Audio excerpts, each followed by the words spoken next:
Wagwan lads and let's welcome back to the KingMagna channel, and I need to confess something today. I, like many children, was raised on YouTube, and in my years of being young I was desperate for content. Desperate. I was watching too much. I was running out. So I would often go to the trending page on YouTube. I used to watch Jimmy Fallon clips. I know, it started off with Conan, which was actually good, and then it got worse and worse. But with all that said, I don't actually know anything about Jimmy Fallon. I used to watch so many of his clips on YouTube, but I generally just don't know anything about him. Like for years, I couldn't tell the difference between... Like for years, I used to get Jimmy Fallon and Jimmy Kimmel mixed up all the time. Literally all the time. So today, thanks to Patrick CC, we're going to finally know the big difference.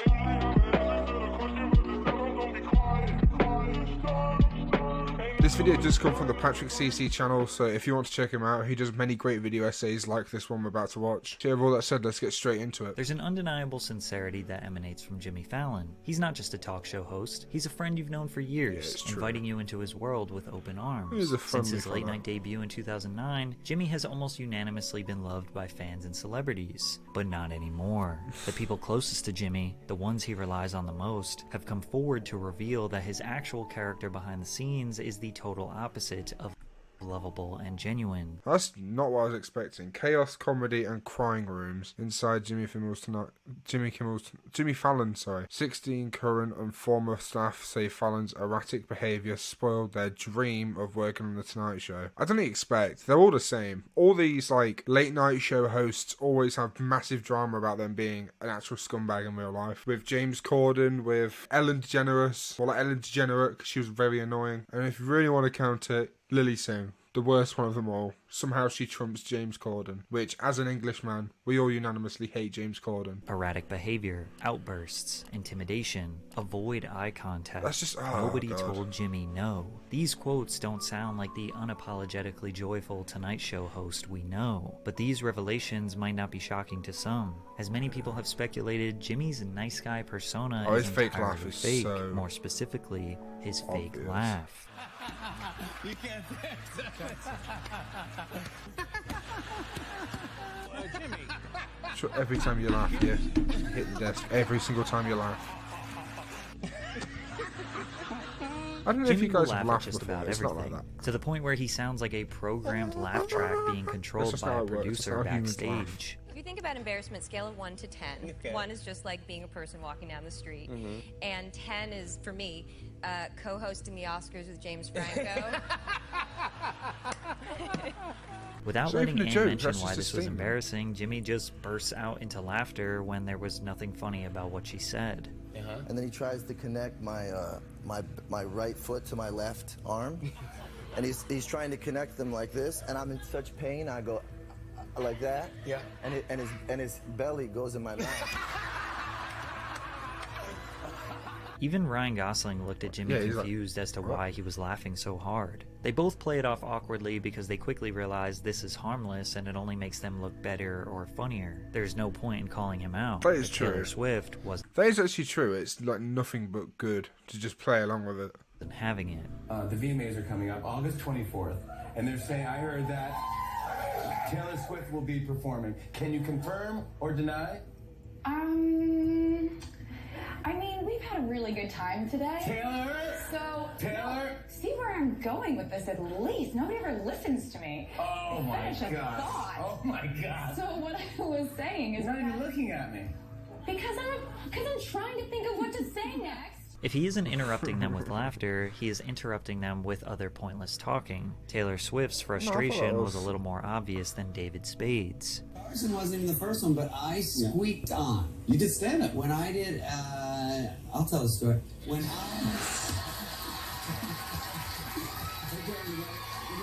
David just gave him a little jab, and Jimmy knew he was wrong for interrupting the comedian. I mean, that's not that too bad. I think we've all had moments like that where we just accidentally blurt something out and they're like, dude, shut up. I'm trying to tell something. I'm trying to tell a story. I'm actually trying to say something. Can you please be quiet? So he tried to make Dave look like the bad guy and walk off. This wasn't the first time Jimmy walked off set to avoid an awkward situation that he caused. No, it's about how you can beat a human being down to... Don't tell anyone. It's okay. Let them Just see the movie. or not. Or not. You know what the movie's about, kind of, right? Yeah, so you don't need me.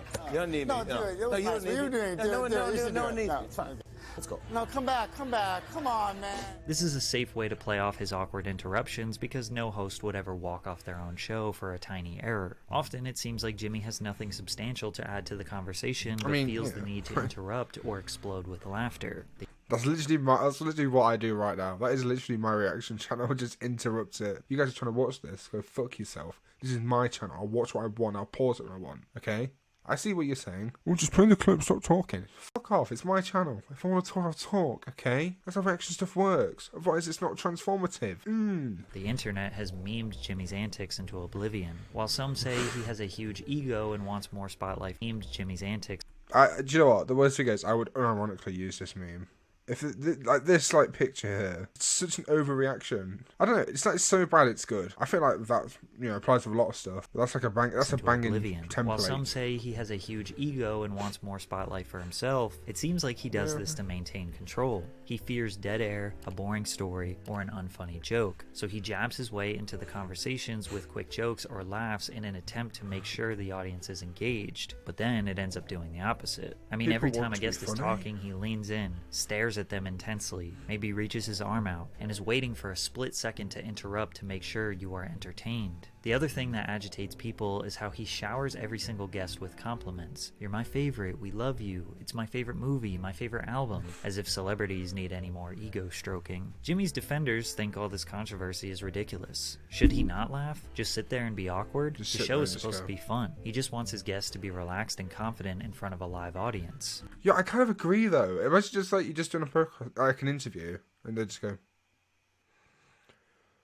yeah, yeah. Well, I've had podcasts before where I've had like guests and I'm trying to be like, nice. I don't like try and ego stroke them that much. I'm not glazing him to infinity, but I feel like sometimes you got to be a bit like, oh yeah, this stuff was cool. Which to be fair, all my guests, they did cool stuff, so it was equal. This can definitely explain his overreactions to guests winning his mini games.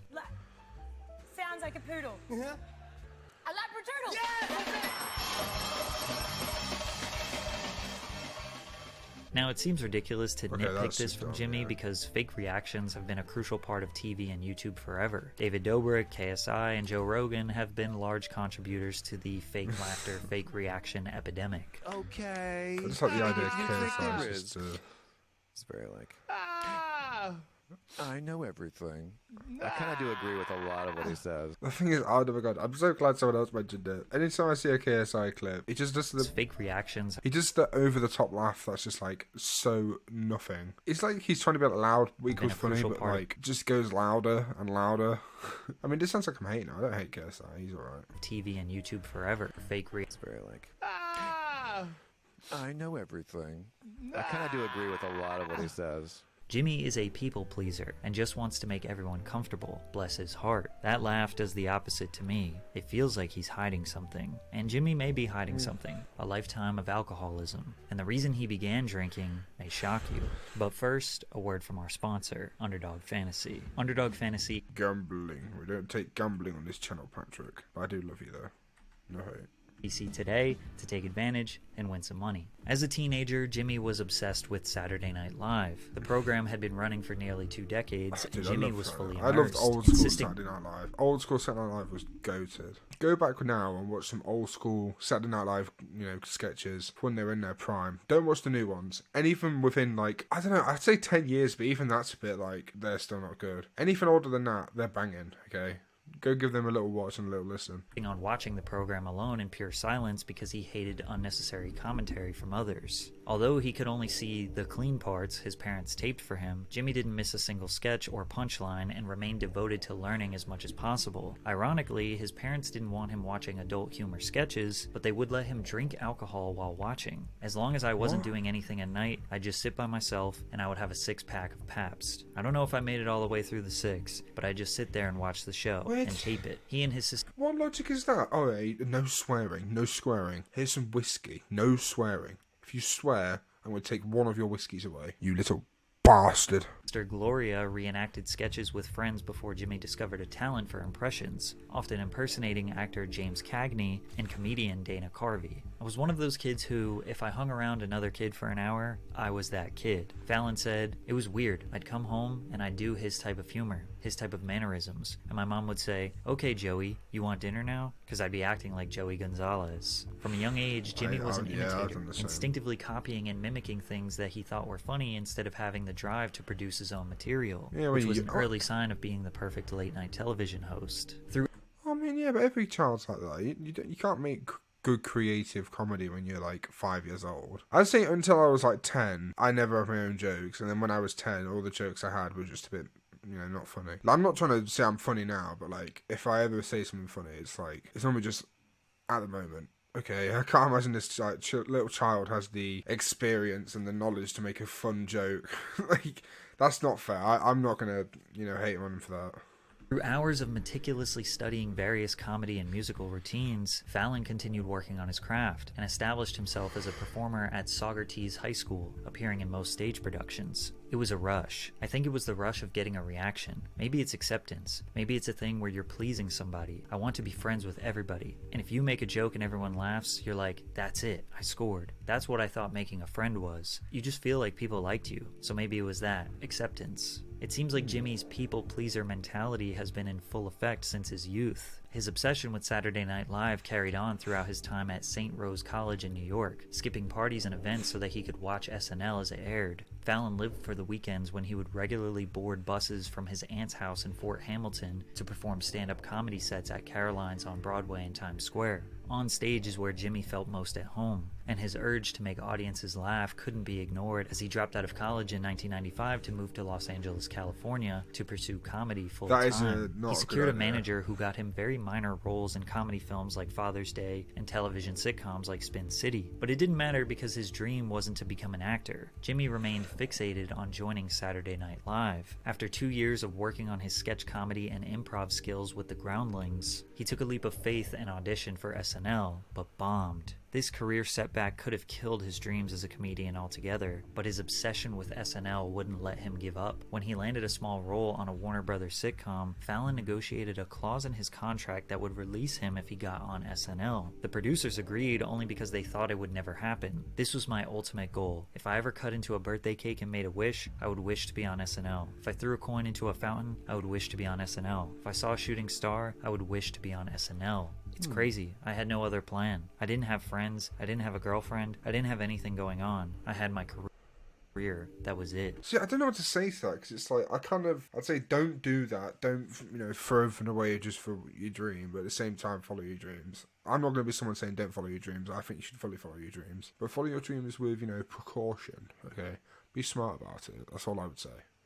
SNL is notorious for its difficult audition stage. The series creator, Lorne Michaels, almost never laughed during auditions, and it would take a special talent to grab his attention. Fallon recalls 3 different people warning him about Lorne's lack of laughter, but he learned a lot from his first catastrophic performance. In his second audition, he would come prepared with nothing but himself and his impressions, something that he perfected over time. Jimmy marched on that stage, performing a celebrity walkathon with impressions of Jerry Seinfeld, Chris Rock, Bill Cosby, and Adam Sandler. To his surprise, Michaels and other executives could not stop laughing. I was in the room that day, says former SNL writer Tina Fey. He's one of 2 people I've ever seen who was completely ready to be on the show. Kristen Wiig is the other one. And Jimmy was ready like if there had been a show to do that night. Lorne Michaels informed Jimmy that his dreams were now a reality. He was going to be a cast member of Saturday Night Live. All Jimmy could do was look at Michaels and tell him, I'm going to make you proud. He debuted beside the cast of SNL as it was look at reality. He was going to be a cast member of Saturday Night. Oh no, sunglasses. Dude, the angle, it looked like a cast of SNL as a featured player during its 24th season in September 1998. Fallon established himself as a household name overnight, becoming known for his spot-on impressions of various celebrities and public figures. While he was living out his dream, Jimmy was also developing a scary addiction that would come back to haunt him decades later. During their time at SNL, Fallon and cast member Horatio Sanz often drank together. Sanz has described himself and Fallon as super-functioning alcoholics, and stated that kind of goes hand in hand with SNL, some kind of substance abuse issues because it's so stressful you could easily find yourself blowing off steam a lot. Sanz recounted how he and Fallon got in a couple of brawls. Jimmy clock a few people, he said. Jimmy could fight. I don't know where he learned, but he definitely scrapped with the best of them. Jimmy working in a high-stress environment and abusing his health to cope is potential foreshadowing for the work environment he would create on his own show. He always planned to I do leave not see Saturday Jimmy Night Fallon Live after as a fighter whatsoever. Like, not even slightly. Look at that man. Do you think he's about to go break your nose? No, absolutely not. He doesn't give me that vibe. Or drink. I don't know if it's because I've just watched Jimmy Fallon.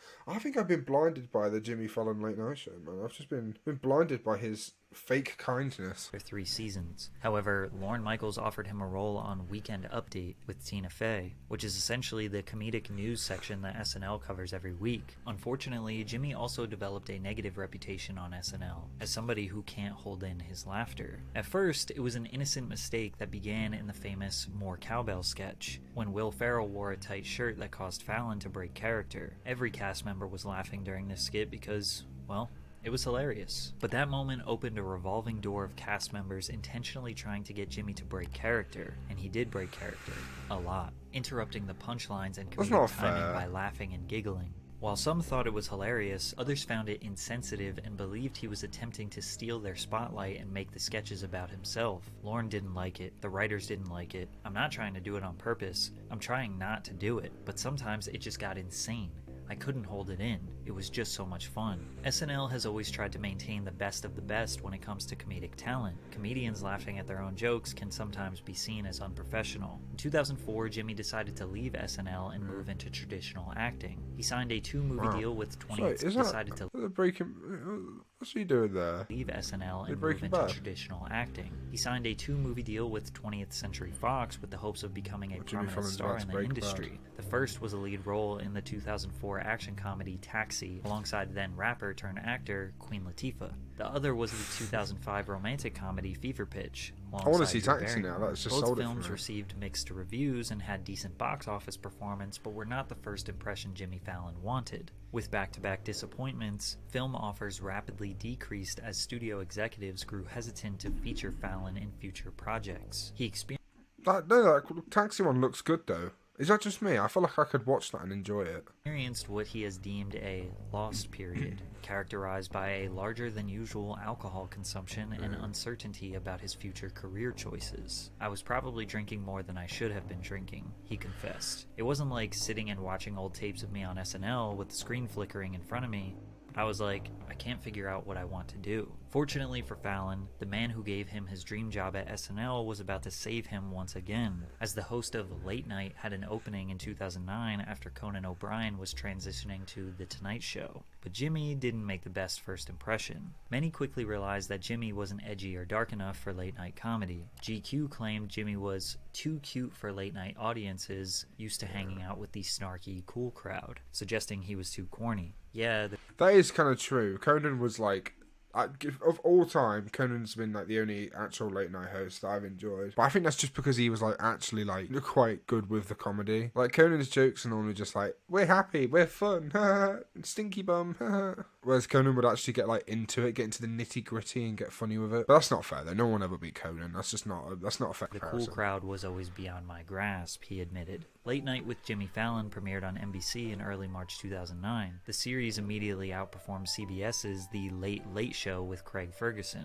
by 500,000 viewers. Fallon also garnered more viewers than his predecessor, Conan O'Brien. Late Night with Jimmy Fallon was one of the first late night talk shows to embrace social media and use it as an integral part of the show's engagement with its audience. Jimmy was able to connect with the youth who weren't watching TV at midnight in 2012 by regular uploads to YouTube, particularly comedic sketches and challenges with their favorite celebrities. And this is where I was a little boy watching all these. This was my era, okay? You'll see me, how old would I have been?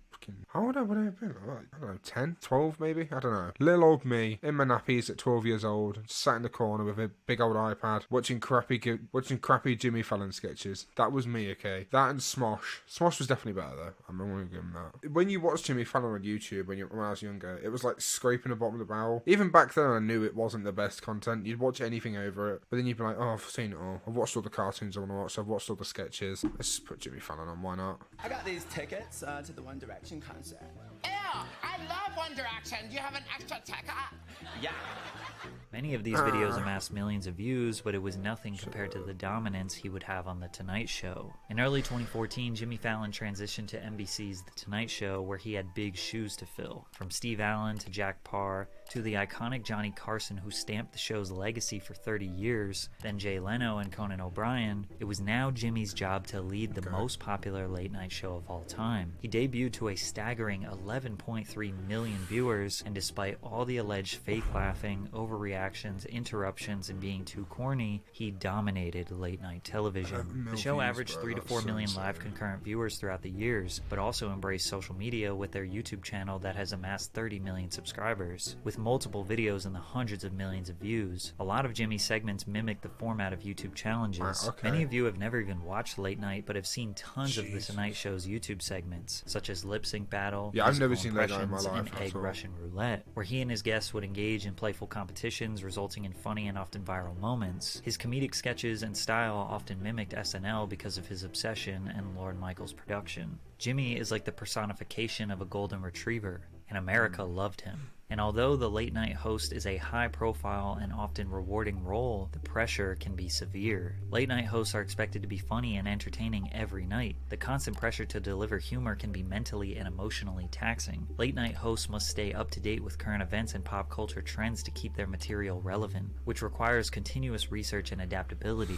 The aspect of balancing multiple roles can also be demanding, as late night hosts are not just comedians, they are also producers, writers, and often performers in various sketches and segments. Coming up with fresh and original content night after night can be creatively exhausting, as hosts must continually yeah, I'm just kind of watching it now. With fresh and I just missed Obama just being and often performers. Let me make it clear. Jimmy Fallon is fucking hilarious. What's he gonna do? I don't know what he would do on that show. It looks like he's about to give a speech, I think. I actually have no clue. I'm just trying to actually think now, what would Obama do on the late night show? In various sketches and segments. I know it's Tonight Show. With fresh and original content night after night can be creatively exhausting, as hosts must continually innovate to keep their shows interesting. Meanwhile, late night shows are often live or recorded in front of a live audience. This leaves little room for mistakes, and hosts must be prepared to handle unexpected situations. Therefore, late night hosts are very much reliant on their staff to help with research, writing jokes and sketches, making sure there are as little errors as possible. These writers and employees are Jimmy's lifeline. There is no show without them, and he made a crucial error on May 1st, 2023. I wouldn't have a show if it wasn't for my writers, and I support them all the way. They got to have a fair contract, and they got a lot of stuff to iron out, and hopefully they get it done. If there is a strike, do you go dark? If there's a strike, yeah, I think we will. Yeah, I think we'll go dark. Whatever I can do to support the guild. I am actually in the Writers Guild as well, so yeah, I couldn't do the show without them, and I support my whole staff. Although Jimmy says he will support his writers no matter what, his staff says otherwise. As one of his employees took to Twitter to write, "He wasn't even at the meeting this morning to tell us we won't get paid after this week. Jimmy Fallon, please support your staff. Had fun bowling with you last week, but a party won't pay my rent." I'm sure many of you have heard about the 5-month-long writers' strike in Hollywood that just ended, and the reason for the strike is quite simple. The Writers Guild of America is the joint efforts of 2 different American labor unions representing thousands of writers in film, television, radio, and online media. Writers are the backbone of Jimmy Fallon and all of Hollywood's content. Without them, there are no jokes, no scripts, no stories, nothing. Yet somehow, they are the least compensated, with most of them earning below the poverty line in salary. Writers make a... I know, it's fucked up, that. I stand by that. I think everyone should be paid at least, like, above poverty line. Like, obviously, I don't think anyone should be in poverty. That's just, like, how the world works. But you actually wouldn't think that with, like, writers. I mean, to be fair, though, it makes sense recently, because writing has been so dog-awful that I can't imagine they're getting paid much for what they do. Unless it's, like, it means because they're getting paid less, the quality's shit. I don't know. All I'm trying to say is they don't get get paid, and the quality of writing is absolutely awful nowadays. So there's 2 information packets I'm just shoving in your face. Bulk of their earnings through residuals, which is a percentage that gets paid out to them every time a movie or show is streamed or syndicated in the future. But Hollywood executives restructured the industry during the streaming era, so these writers get basically nothing after the content is uploaded. And the studios are profiting tens of billions, while the people who are actually creating the ideas from scratch are on food stamps. So Jimmy saying he supports his staff no matter what, but not increasing their salaries to a livable wage, had them pretty pissed off, which led to a Rolling Stone article that contacted over 50 Tonight Show employees revealing what Jimmy is really like behind the scenes. Although many praised Fallon for his immense talent and comedic gifts, nobody spoke on record or had positive things to say about working on The Tonight Show. Interestingly enough, 3 employees who originally worked on Late Night claim a dramatic and ugly shift in working environment occurred once they transitioned to The Tonight Show. People that worked under them felt this pressure that if you made one mistake, you were gone and would be easily replaced. Yeah, that's kind of annoying. I feel like having the stress of like immediately losing your job every 2 seconds if you fuck up, that would kind of like stress me out a lot as well. And especially because if you're not getting paid properly as well. Like, don't get me wrong, I'd rather do like a writing job or anything in media than like a Tesco job or like a Asda job or a fucking Lidl job. Just like anything like creative would be more preferable for me. I know a lot of people probably feel the same, but you've got to be paid like fairly. Like that's got to be like something we definitely like in bed. I generally can't believe like how bad it got. I'm only young, okay. I'm actually only 19. A lot of people don't know that. They think they've got the big beard. They think I'm just a stupid 25-year-old. No, I'm just a little boy, okay. I'm just a little poor boy who doesn't know about the real world outside, okay. Like, don't get me wrong. Ask me anything about Mortal Kombat, I can answer it. But the problem is, I have no real experiences in the world. I've had a job though, so don't think I've not done anything in my life. But like, how are you getting paid so little for such an important job? It's quite like a, what's the word for it, like tight-knit job. You're lucky to get it as it is, and then you're lucky to get a job you're not getting paid for a lot, and then that doesn't really give you anything. The only thing I could see you getting from this is more work in media, like more writing jobs or more production jobs. Because like, a lot of employers always go, oh, you've got this experience, you can work with us. Literally, that's just how it is. But yeah, that stinks. 2014 to 2022, there were 9 different showrunners. This constant change in leadership gradually created a chaotic atmosphere among staffers who expressed their loss in faith in senior leadership. Nobody told Jimmy no.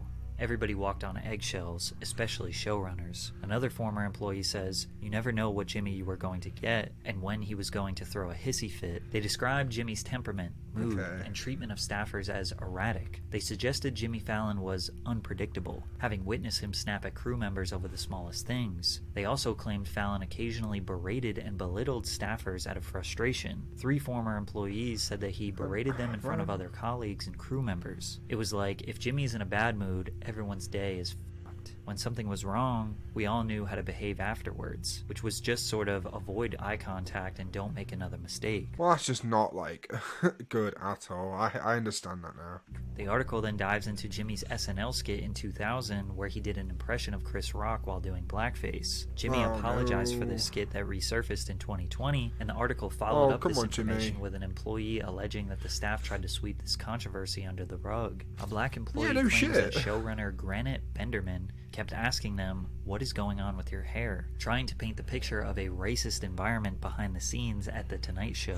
Employees claim that they experienced deteriorating health effects due to the environment, hair thinning, extreme weight loss. Mentally, I was in the lowest place of my life. I didn't want to live anymore. One longtime employee says they never reported their issues to HR because early on in their tenure at the show, they saw colleagues of theirs attempt to speak to human resources representatives and subsequently got fired from the show. They don't protect us, the former staffer says. They don't do anything for us. That's so wild. So if you go to HR, which is like a department made for if you have an issue, you get fired for the issue. Yeah, that makes sense, guys. Come on, that makes sense. Don't be silly. That's just how it works. That's the real world, okay? That's how the real world works. You guys are just too young. You're children. You don't understand.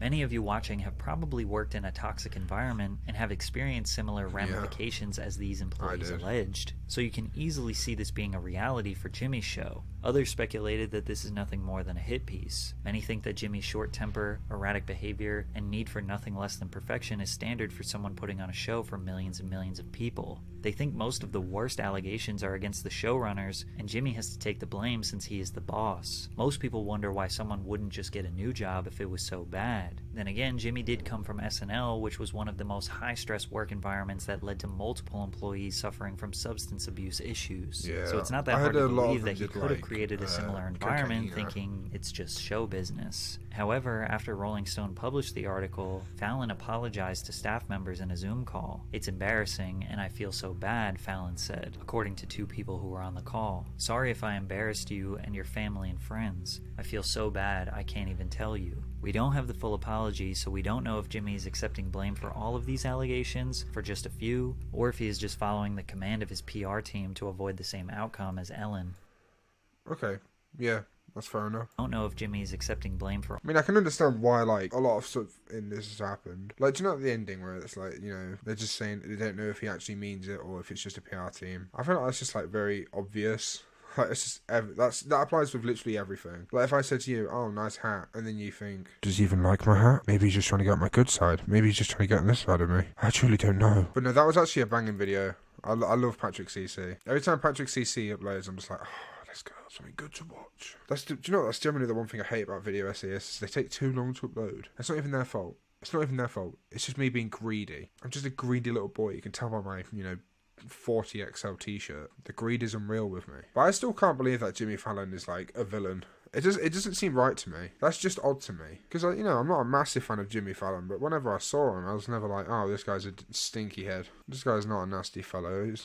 He's definitely a fart smeller and not a smart fellow, but it's like, he seems like a good guy, Look at him. Yeah, they were right early on, though. He's definitely got golden retriever energy. He is like a human dog, just entertaining the guest. Anyway, thank you for watching. Remember to like, subscribe, do all that good stuff. Check out Patrick CC if you want more videos like that one. And I'll catch you in another video.